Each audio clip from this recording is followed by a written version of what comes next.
키케로의 유언장. 네. 이게 마지막 저술인 그 의무에 대하여라는 국가 의무론, 국가에 대해서 국가를 지키기 위해서 국민들이 무엇을 해야 되나 이런 책을 저술을 해요. 이게 두 번째 은퇴를 해가지고 그렇습니다. 이거를 생애 최대의 승리라고 부제를 붙였어요. 아, 와. 츠바이크가 생애 최대의 승리라고. 이 의무에 대하여라는 책이 어떤 간단한 내용을 고비해. 네, 이 책은 설명해 마지막 저작인데요. 다음 세대에게 주는 유언을 담고 있습니다. 그래서 독립적이며 도덕적인 인간이 자신과 국가를 위하여 수행해야 할 의무가 무엇인지에 대해서 쓰고 있습니다. 이게 윤리적 각성과 화해를 통해서 세계의 평화를 이루어야 된다라는 꿈을 저술해서 펼치고 있는데 이게 지금은 너무 당연한 말이잖아요. 네. 윤리적 각성과 화해를 통해서 세계 평화를 근데 문제는 그리고 정의와 법 이 두 가지가 국가를 지탱하는 두 개의 든든한 기둥이 되어야 한다. 이게 키케로가 한 주장인데 네. 이게 기원전 44년 로마가 아까 말했듯이 카이사르가 옆에 국가 정복하면 2,000명씩 손목 그냥 잘라요 바로. 그리고 스페인 뭐 갈리아 네. 브루타니아 영국 네. 갈리아는 프랑스예요. 이런데 다 점령하고 다닐 때야.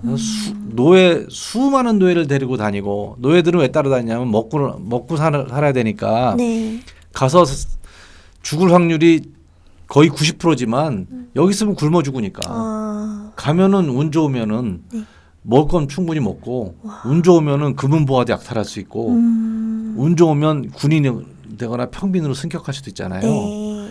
이런 시대에 무슨 윤리적 각성과 화해로 세계 평화 소리 하면은 정신 나간 장군들은 다 정신 나갔다고 생각했을 거야.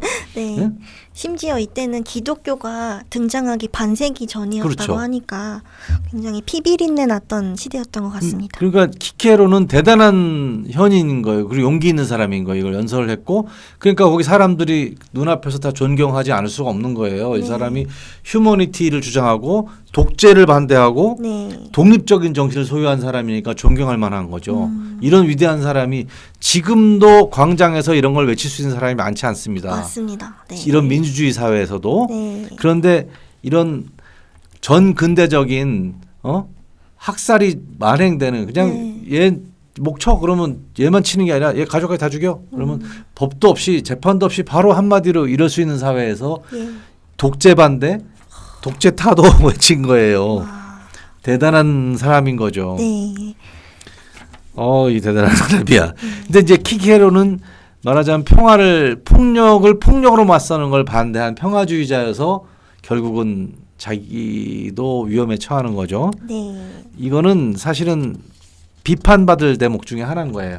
그래서 역사적 순간을 놓쳤다라고 비판한 거죠. 츠바이크가. 네. 자기도 폭력을 써서라도 집권을 해야지 폭력이 더 자지라들지 죽지. 이걸 놔두니까 폭력을 쓰겠다는 세 명이 폭력을 더 쓰잖아요. 네. 결국은 네. 자기도 당해요.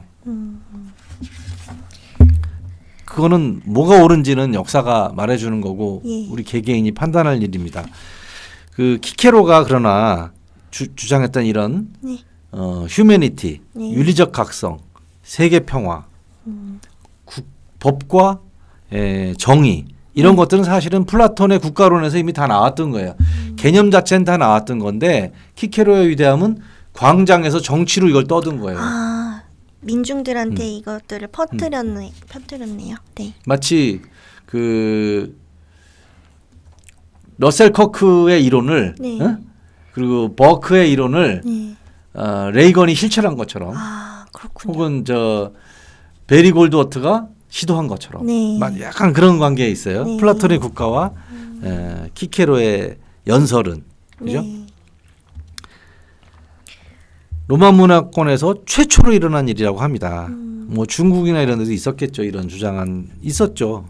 근데 로마 문화권에서 최초라고 보고 이 사람은 군국주의, 제국주의 이런 거 비판하고 절대 무력 쓰지 말고 문화와 간섭을 퍼뜨리자라고 주장을 했어요. 이게 기원전 43년 믿어지지 않는 네, 그러네요. 네. 굉장한 선지자였습니다. 네.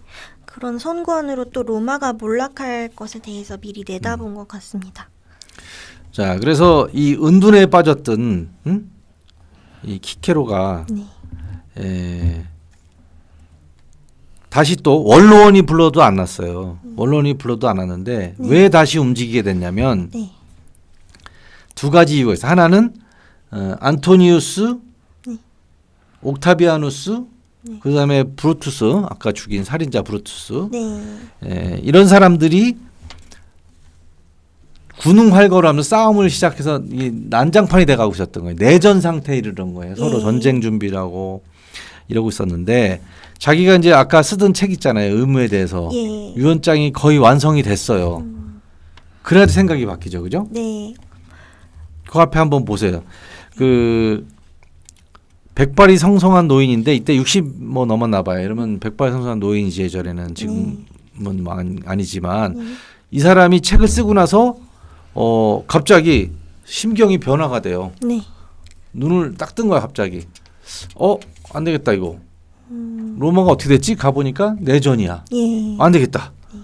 다시 올라가지. 로마로 갑니다. 그래서 그죠? 네네. 로마로 올라가 가지고 또 연설을 합니다. 네. 여기서는 누구를 지지합니까? 이때는 29페이지 맨 밑에 보면 네. 여기서는 옥타비아누스 지지해요. 네. 그러니까 첫 번째는 브루투스 지지했잖아요.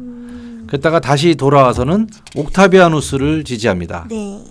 여기서 로마의 그 포rum 아까 말한 광장에 서서 조상의 명예를 욕되게 하지 말아라. 안토니우스가 권력을 찬탈하려고 한다. 라고 비판합니다. 이게 유명한 필리포스 연설이라는 건데 예. 필리포스 연설이라는 거는 원래는 그 아테네 때 웅변가인 데모스테네스가 네.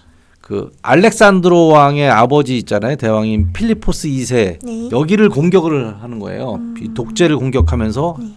한 연설이에요. 아. 그걸 필리포스 연설이라는데 네. 요거를 그대로 차용을 해서 오마주를 해서 네. 이름도 필로포스 연설이라 해가지고 이거를 14번을 합니다. 14번을. 근데 그 중에 제일 핵심이 그 29페이지 요 나는 청년 시절 네. 여기쯤 한번 읽어보아 주실래요? 네, 나는 청년 시절 공화국을 지켜냈습니다. 네, 비록 나이가 들었지만 공화국이 망하게 내버려 두지는 않을 것입니다. 내가 죽음으로써 로마의 자유가 다시 살아난다면 나는 기꺼이 내 목숨을 내놓겠습니다. 내 유일한 바람은 로마 민족에게 자유를 선사하고 죽는 것입니다. 그렇게만 된다면 신들은 내게 가장 큰 은총을 베푸신 겁니다. 그렇죠. 그렇게 연설하면서 옥타비아누스 지지 연설합니다. 옥타비아누스 지지 연설 다 읽어봐 주세요. 29페이지 맨 끝에서부터. 옥타비아누스를 지지해야 합니다. 네, 옥타비아누스를 지지해야 합니다. 카이사르의 친척이고 상속인이기는 하지만 그는 공화국 편입니다. 어떤 사람이냐는 중요하지 않습니다. 가장 성스러운 것, 즉 자유가 중요한 문제입니다. 자유가 걸려있는 만큼 이 결정은 최종적이고 불가역적입니다. 성스러운 자유가 위협을 받는 판국에 망설이는 것은 크나큰 잘못입니다. 여기서 저는 이 대목이 중요하다고 봅니다. 네. 키케로가 첫 번째 연설에서는 상황 파악이 안 돼서 카이사르 독재를 종식시킨 브루투스를 지지했잖아요. 네. 근데 권력 의지가 실력이 없어. 실력도 없고 용기도 없고 의지도 없으니까 내전이 일어나게 된 거예요. 네. 안토니우스, 옥타비아누스. 안토니우스는 원래 집정관, 옥타비아누스는 카이사르의 양자이자 상속인, 네. 브루투스 세력 이렇게 세 세력이 일단은 크게 부딪힌 거예요. 네. 여기서 모르겠다고 도망가 버리죠. 은둔을 해버리죠. 네. 그랬다가 자기가 책을 다 쓰고 나니까 국가의무론이라는 책을 다 쓰고 나서 아들한테 유언장으로 줍니다. 네. 그러고 나서는 문득 깨닫는 거야. 안 되겠다. 내가 죽기 전에 이 정리를 좀 해야 되겠다. 네. 그러고 가서는 옥타비아누스를 지지합니다. 네. 생각을 많이 했겠죠. 누구를 지지해야지 로마가 민주주의로 공화주의로 갈 수 있냐. 이때는 민주주의라기보다는 공화주의라고 봐야죠. 네. 거기서 대목이 카이사르의 친척이긴 하지만 독재자의 친척이고 상속이긴 하지만 옥타비아누스는 공화국 편이다. 공화주의자이기 때문에 그 사람을 해야 된다. 네. 어떤 사람이냐는 중요한 게 아니고 가장 중요한 건 자유의 문제다. 자유가 걸려 있으니까 이 결정은 최종적이고 불가역적으로 옥타비아누스가 가져가야 된다. 네. 응? 자유가 위협받는 판국에 망설임은 크나큰 잘못이다. 그래서 어제 많이 듣던 소리 아니에요? 그러게요. 어디서 많이 듣던 소리일까요? 이승만 대통령도 이 자유를 가장 위대하다고 가치로 여겼고 네. 레이건도 그렇죠. 자유를 가장 위대한 가치로 여겼습니다. 네. 이 보수주의에 이게 인간의 근본, 휴머니티의 근본이 있어요. 그런 것 같습니다. 네. 네. 키케로가 어떻게 보면 보수주의의 원조, 아, 거의 원조 아니에요 이거? 그 그렇다고 정도면? 볼 수 있겠네요. 네. 사실 이 당시에 안토니우스가 막 군대를 준비하고 이제 내전을 일으키려고 했던 움직임과는 굉장히 대조되는 행보였던 것 같습니다. 그 30페이지 중간쯤 보면은 네. 또 14번의 열변 중에 한 대목이 있어요. 한번. 네. 그는 시민들에게 이렇게 호소합니다. 다른 민족들은 노예로 산다 해도 우리 로마인들은 그렇게는 살지 않을 것입니다. 자유를 쟁취하지 못한다면 함께 죽읍시다. 아, 그 굉장하죠? 이것도 네. 자유가 없으면 죽음을 달라. 이거 다 똑같아요. 이승만 대통령. 네. 20대 이승만 대통령도 한성 감옥에서 대한민국 제국이 살려면 네. 우리나라가 살려면 이런 걸 한다라고 쓴 게 독립정신이라는 책인데 그 중에 마지막에 뭐 9가지가 몇 가지 정리를 했어요. 그 레닌이 잘하듯이 팜플렛처럼 팜플렛 정치를 한 건데 예. 거기에 뭐 심지어 중상주의, 그러니까 수출하자 이런 얘기도 있어요. 그 시절에 그 얘기를 해요. 외교적으로 잘 해외 풀어놔야 통상. 살아남는다. 네. 통상 얘기를 했잖아요. 네. 외교적인 걸 잘 풀어나가야지 우리는 산다. 이런 얘기를 하는데 거기서도 맨 마지막은 뭐냐면 그러나 무엇보다 목숨보다 바꿀 수 없는 것은 자유다. 이렇게 말을 해요.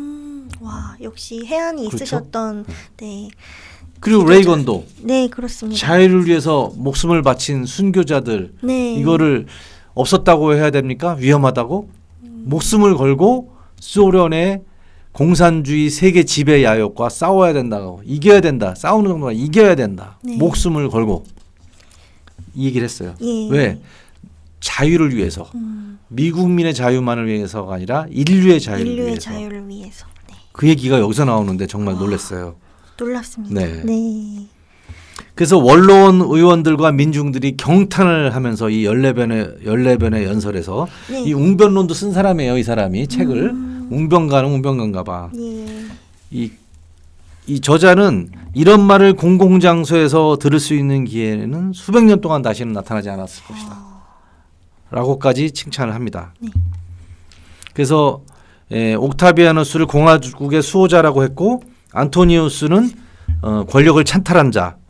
그 또 하나 있어요. 레피디우스 장군은 큰 공을 세운 당시 여기도 말하자면 여기가 뭐 한 국방장관쯤 되는 사람이야. 네. 레피디우스까지 이 세 명의 권력자가 네. 가장 강력한 권력을 행사하면서 브루투스를 이제 제거를 하죠. 하고 이 세 명이 권력을 장악을 해요. 예. 그래서 세 명이 팽팽한 권력을 갖고 있는데 거기서 옥타비아누스를 지지를 했는데 네. 이런 키케로의 사세가 예술가인 키케로의 예상과 달리 옥타비아누스가 배신을 때립니다. 네. 그 세 명이 한 통속이 되어서 배신을 때리게 됩니다. 그래서 유명한 카이사르가 로마 제국을 통일하고 세계 정복자가 됐는데 네.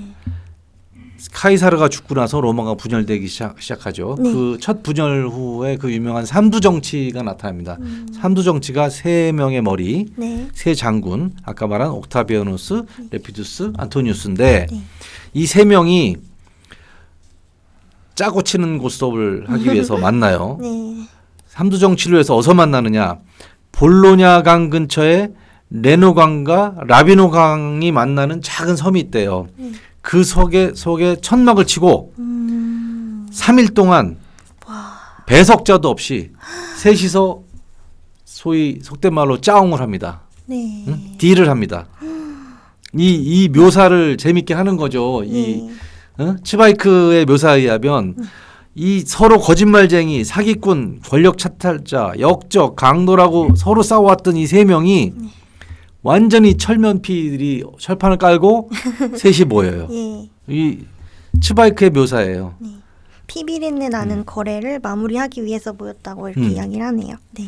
그 세 가지를 거래하는데 네. 한 가지 한번 소개를 해봐 주세요. 먼저 네. 땅 따먹기. 네, 이 첫 셋이서 번째는 땅을 어떻게 나눠 먹은지 하죠. 예, 얘기를 세계를 한번. 어떻게 나누어 가질까 하는 문제인데요. 여기에 대해서는 금세 합의가 이루어져서 옥타비아누스는 아프리카, 안토니우스는 갈리아, 지금의 프랑스죠. 네, 그리고 레피디우스는 스페인을 차지하기로 합니다. 자, 이거 아프리카와 누미디아. 아프리카가 지금 같으면 바보같이 아프리카 먹냐 하겠지만 아프리카 북부가 다 지중해 연결돼 있잖아요. 누미디아. 네. 이거는 알제리. 그죠? 이거 다 프랑스령이잖아. 예. 그 아프리카 북아프리카는 이제 이집트 같은 곳이죠. 그래서 안토니우스, 옥타비아누스 다 클레오파트라와 사랑에 빠지잖아요. 네. 클레오파트라가 살아남기 위해서 안토니우스, 옥타비아누스하고 다 차례로 정략 결혼을 하고 이런 맞습니다. 얘기가 일이 나오는 거예요. 그게 여기서 옥타비아누스가 그래서 먹은 거야. 네. 내 생각에는 클레오파트라 때문에 먹은 것 같아. 그런 것 같습니다. 네. 그리고 레피디우스는 스페인, 에스파냐를 가져가고 안토니우스는 갈리아를 가져갔는데 갈리아가 프랑스예요. 네. 그 카이사르가 갈리아 정복을 하죠. 이탈리아에서 프랑스 정복해서 그 당시 프랑스나 저 독일은 다 그냥 야만족이었거든요. 브루타니아, 영국도 야만족이었고 예. 프랑스를 맨 먼저 점령을 하지 붙어 있으니까 지금으로 치면은 프랑스 북부를 이렇게 이태리 북부를 넘어 지중해서 뭐 깐느, 니스 이런 데 다 먹는 거예요. 남프랑스의 유명한 해안지들이 다 로마군한테 점령을 당하지 않으려고 네. 산 위에다가 성을 짓고 길을 다 좁게 해놨어. 군대가 못 다니게. 거기가 지금 다 세계적인 관광지가 된 거예요. 우와. 너무 예쁘거든. 높은 곳에 있지. 네. 지중해 다 보이지.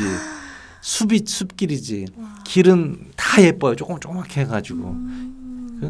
깐느, 뭐 생트로페, 뭐 니스, 에즈, 망똥, 모나코, 뭐 전부 다 네. 그게 그 갈리아예요. 대표님. 카이사르가 다 정복한 거야. 예, 그렇구나. 대표님께서 매년 깐느 영화제도 광고제, 네, 깐느 광고제, 광고제도 깐라에서 하잖아요. 네네네. 잘 알지네. 그래서 네. 많이 가봐서. 그래서 갈리아족이라 그래요. 아. 프랑스 말로는 고을족, 갈리아족. 네네. 그 만화도 유명한 거 있잖아. 걔 왜 누구 뚱뚱한 애랑 작은 애랑 거 뭐지? 아스테리우스와 뭐 누구더라? 아 갑자기 생각나네. 나중에 얘기해요. 이렇게 땅을 따먹었어요 셋이서. 네. 그리고 그다음에 돈은 어떻게 나눠요? 예. 돈이 필요하잖아요 이게. 네, 군대와 정치 깡패들한테 줄 임금이 밀려 있었는데 이 문제를 어떻게 풀어내냐면요. 가장 부유한 사람들의 재산을 뺏기로 합니다. 그래서 재산을 뺏는 것에서 끝나는 것이 아니라 재산을 뺏고 이 사람들을 죽입니다. 네. 이게 이 타락한 권력자, 독재자들은 예나 지금이나 비슷해요. 부자 거 뺏어서 지들이 쓰거나 나눠주는 걸로 환심을 사죠. 네. 안토니우스 같은 경우는 아주 탐욕스럽고 공격적인 사람인데 이 사람은 지가 집정관이었으니까 카이사르 죽자마자 카이사르 거 금고를 다 털어버렸어요. 자기가 싹 훔쳐버렸어. 그래서 그 돈을 가지고 시작을 한 거예요. 용병을 사야 되니까 예. 노예들이고 이때는 다 돈으로 움직이는 거예요. 돈과 칼, 무섭고 네. 먹고 살자고 움직이는 거예요. 이 노예 시대니까 네. 고대 국가에서는. 그래서 이 돈을 쓰다 보니까 이제 돈이 모자르니까 돈 많은 놈이 군대를 확보할 수 있으니까 돈 가지고 또 서로 목을 따려고 그런단 말이야. 그 세 명이 모여가지고 결국은 야 돈을 그럼 일단 우리가 남의 돈을 좀 뺏어가지고 이렇게 나누자 네. 해가지고 2,000명의 명단을 서로 만들어요. 서로 합쳐서 2,000명의 명단을 만들었어요. 이태리 최고의 갑부 2,000명의 명단을 만듭니다. 지금으로 치면 재벌, 무슨 뭐 페라가모, 네. 프라다, 페라리, 네. 프라다 이런 가문들 전부 명단에 오른 거지. 2,000명. 그런데 그 2,000명을 어떻게 했냐면 재밌는 게 그중에 100명은 원로원 의원이래요. 네. 지금을 치면 그중에 100명은 국회의원, 장관 뭐 이런 사람들이야. 완전히 공산당 혁명 같은 짓을 한 거지. 네. 공산당 저 인민재판 하듯이 지네 셋이 다 명단 적어서 살생 적어서 한 건데 어떻게 하냐면은 세 명이 각각 그 부자 중에서 자기의 적수거나 죽이고 사이가 안 싶은 좋은, 놈, 네. 사이 안 좋은 놈 이름을 적는 거예요. 네. 그렇게 해서 2,000명을 모은 거야. 와. 돈 뺏고 죽이는 거죠. 네. 잔인한 놈들이에요. 예. 그다음에 세 번째 합의는 이 언론의 재갈을 물려야 되는 거잖아요. 네. 정적들이 누군가를 본 거예요. 정적. 네. 그 살생부를 적죠. 네. 그 내용을 좀 얘기해 봐 주세요. 네, 독재를 구축하기 위해서 가장 먼저 모든 폭정의 영원한 적인 자주적인 인간들이 입을 열지 못하게 조치를 합니다. 그래서 수많은 사람 이름이 나와서 죽었겠지 아마. 네. 근데 그 중에 가장 먼저 이름이 올랐던 사람이 바로 키케로입니다. 당연히 안토니우스하고 왼수잖아요. 네. 안토니우스 없애라 그랬으니까 키케로가 넘버 원이지 뭐. 네. 그런데 이때 옥타비아누스가 갈등을 하기 시작해요. 왜냐하면 한때 키케로를 진정한 아버지라고 부르기도 했고 아직 이제 정치판에서 오래 있지 않았기 때문에 이런 냉철한 판단이 그 당시에는 어려웠던 것 같아요. 그리고 키케로가 옥타비아누스를 세워서 집권을 하자라고 예, 권력을 그렇죠. 만들자고 얘기를 했는데 네. 그 사람을 자기가 죽일 죽일 수는 수는 없잖아요. 없는 거죠. 네. 그래서 왕강이 반대를 하다가 결국에는 이제 물러서지 않는 안토니우스의 그 끈질긴 집착에 그래서 굴복을 이유가 합니다. 자세히 안 나오는데 네. 아마 안토니우스하고 뭐 딜을 했겠지. 키케로라는 큰 카드를 옥타비아누스가 포기를 하면서 네. 자기 아버지를 정치적 아버지를 포기를 하면서 뭔가를 더 얻었을 것 같아요. 네. 응? 거래가 있었던 것 같습니다. 거래가 있었던 것 같아. 네. 클레오파트라라든지. 네, 그럴 응? 수 있겠네요. 네.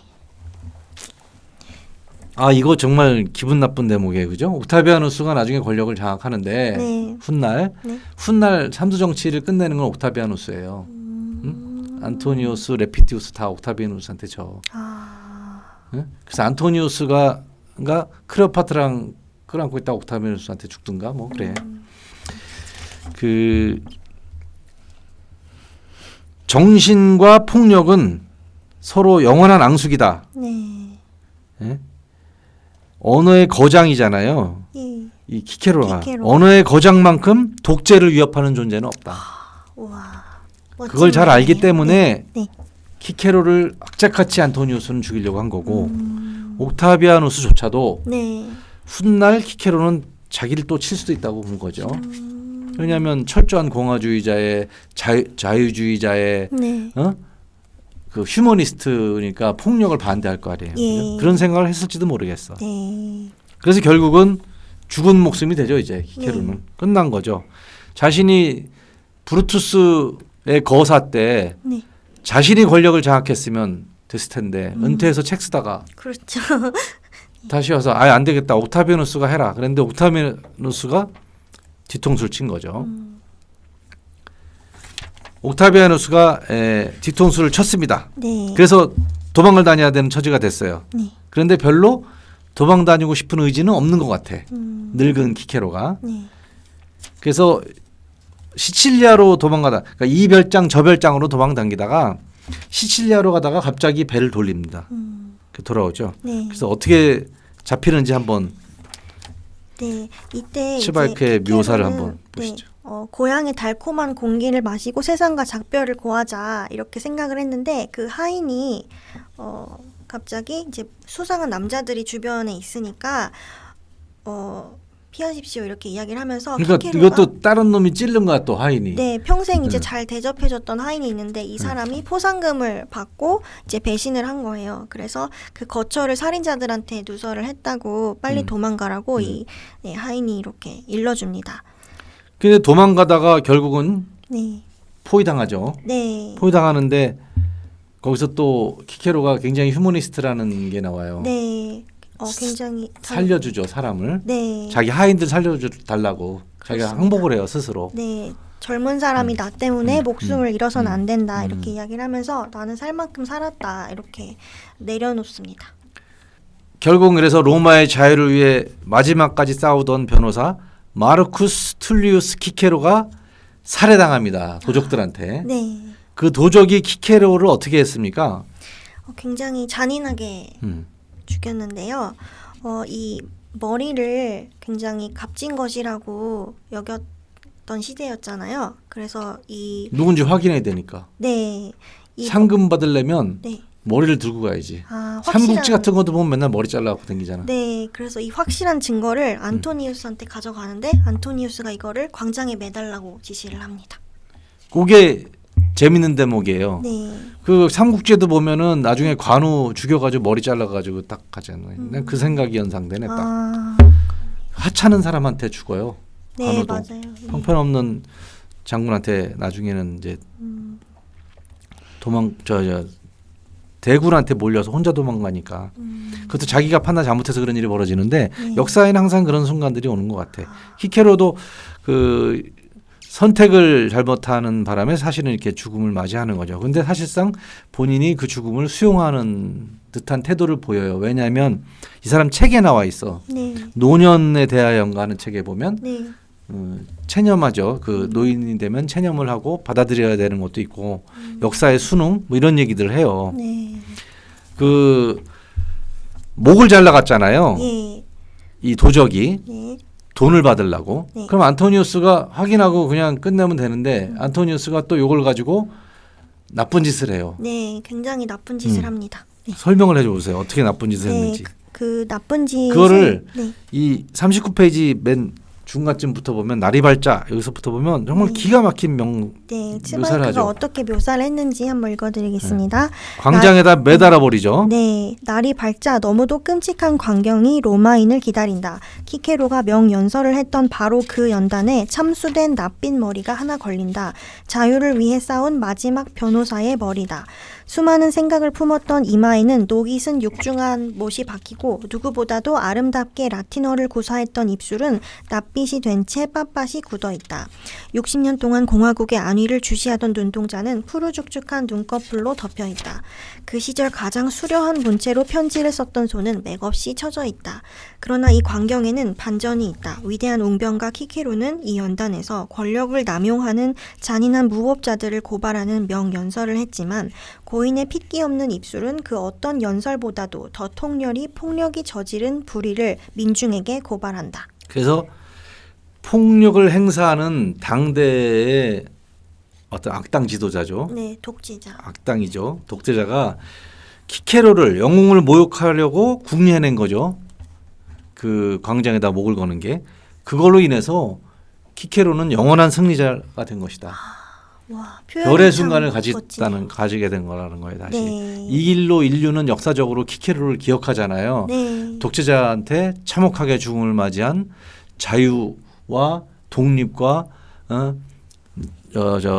공화주의를 수호하고자 한 사람으로 기억하게 된 거죠. 그래서 결국은 별의 순간이 온 겁니다. 키케로가 권력은 못 잡았지만 네. 인류 역사 영원히 남는 사람이 된 거죠. 끝으로 키케로의 저서들 몇 가지 말씀을 드려볼게요. 아까 말한 그 의무에 대하여라는 게 가장 큰 역작이라 그래요. 국가의 국민이 해야 될 의무를 적은 거고 그다음에 웅변을 워낙 잘해서 자신 연설을 모방하려고 그러는 사람들이 많았대요. 그래서 웅변가론이라는 책이 유명하고 노년에 대하여라는 책은 현자에 대한 얘기. 네. 나이가 들수록 품위를 갖추고 체념할 줄 알다고 해야 된다는 거. 그다음에 재밌는 게 이 콘솔라티오 그죠? 네. 이게 무슨 책이에요? 이 책이 자신의 사랑하는 딸이 죽었을 때 이 불행을 철학으로 승화시켰던 책입니다. 그래서 수백 년 동안 같은 운명을 겪은 수천 명의 사람을 위로해 왔던 책이라고. 그러니까 콘솔라티오 이게 아마 컨설레이션 위로 거예요, 그죠? 예. 위로라는 말일까요, 이태리 말로? 이게 요즘도 너무 크나큰 아픔을 가진 사람한테 이 콘솔라티오의 문구들을 인용해서 보내주고 이렇게 한대요. 키게로가 위대한 저술가인 거죠. 네. 자, 키게로가 기원전에 별이 된 순간을 생생히 묘사하는 걸 같이 함께 봤습니다. 키케로가 보수주의의 어쩌면 원조일지도 모르겠다는 소중한 교훈을 얻네요. 예. 네. 뜻밖의 교훈을 얻었습니다. 네. 오늘은 키케로 기원전 43년 자유주의자이자 공화주의자였던 리버럴리스트가 아니라 휴머니스트였던 키케로의 얘기를 함께 나눠봤습니다. 다음 시간에는 동로마 제국의 종말인 비잔티움 함락 사건과 스페인이 콜럼버스의 발견 이후에 스페인이 남미를 정복하던 순간들 이 두 가지 챕터에 대해서 함께 얘기를 나눠보기로 하겠습니다. 지금까지 함께 시간 내주신 우리 함 대표님 그리고 시청자 여러분 감사합니다.